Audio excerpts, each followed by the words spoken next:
During the Black Widow case, gastric analysis was used to determine the stomach content of the victim. Determining the time of death is crucial in the investigation of crime in assisting with the identification of a perpetrator or an individual.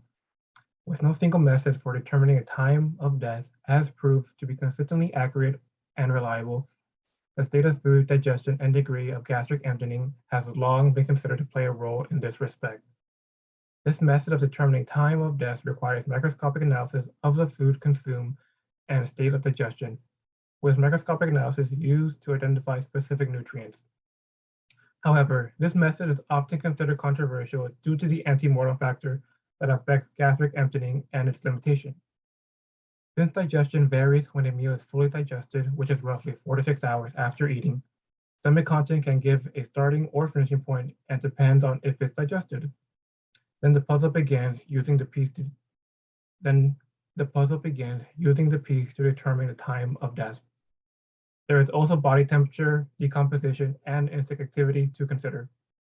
Nowadays, examiners are rarely relying on stomach content.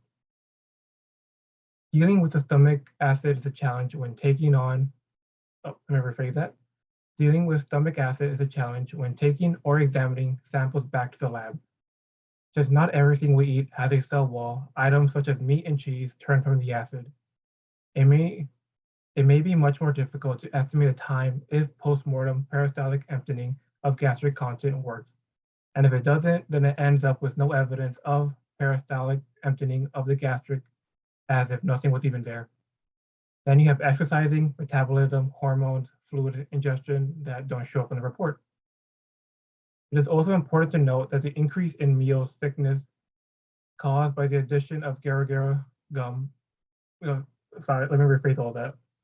It is also important to note that the increase of meal thickness caused by the addition of agar gum decreases postprandial acidity and rate of emptying of gastric content in healthy subjects, which causes issue with the other.